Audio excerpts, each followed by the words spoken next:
Oscurantismo. ¿Qué es el oscurantismo? Durante el oscurantismo la Iglesia tenía el poder sobre el conocimiento. El oscurantismo se definió históricamente como una época dogmática, Edad Media o bien un conjunto de estrategias para mantener sin instrucción a las clases populares. Esta oscuridad intencional se dio bajo la forma explícita de la restricción de la difusión y de forma indirecta al ensombrecer, dificultar el lenguaje en las obras escritas, dotándolo así de cierta vaguedad y exclusividad. El término oscurantismo u obscurantismo adquiere su importancia durante la Edad Media.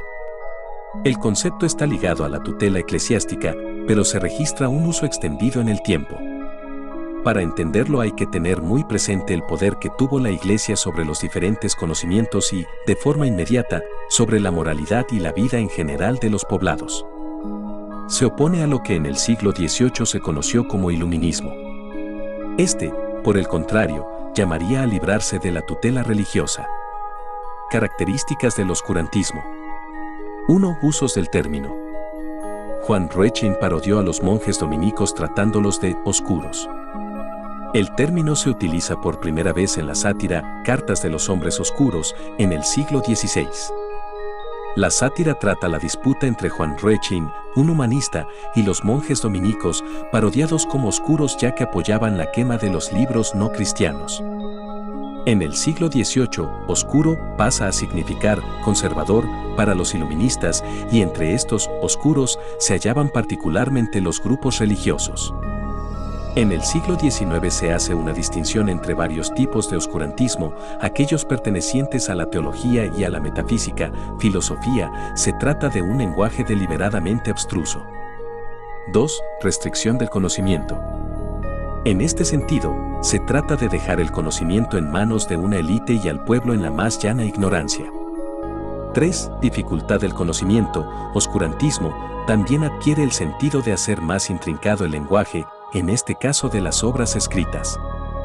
Por otro lado, en los siglos XIX y XX se tenía por oscuro aquello que intelectualmente carecía de interés, que era puro disfraz.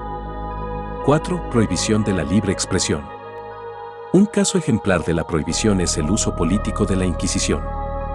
Oscurantismo, en su sentido restrictivo, incluye la prohibición explícita del pensamiento divergente. Las cuestiones públicas e incluso la moral de la vida privada no estaban abiertas a debate. Un caso ejemplar de la prohibición es el uso político de la Inquisición. 5. Literatura religioso-moral. Gran parte de la literatura medieval es representativa de una época oscura, debido a su tendencia moralizante y el abordaje de temas religiosos. Esta resultaba un medio de conducir a las poblaciones a partir de la ejemplificación del bien y el mal.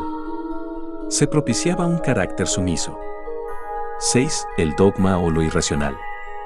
La fuente principal de saber era la Biblia. El dogma es el eje del concepto del oscurantismo.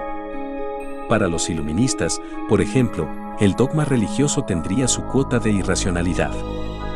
Es interesante pensar al oscurantismo, entonces, como aquello que no obedece a lo racional, cuando lo abarcamos en su sentido primario, política restrictiva. 7. Teocentrismo. En el oscurantismo era Dios quien organizaba los niveles sociales. Los dogmas establecían una jerarquización de origen divino que repercutía en las escalas sociales. Dios como centro generaba la siguiente organización: el clero, por supuesto, en situación privilegiada, después los señores feudales y por último los siervos y granjeros, estos eran instruidos por los primeros. 8. Improductividad.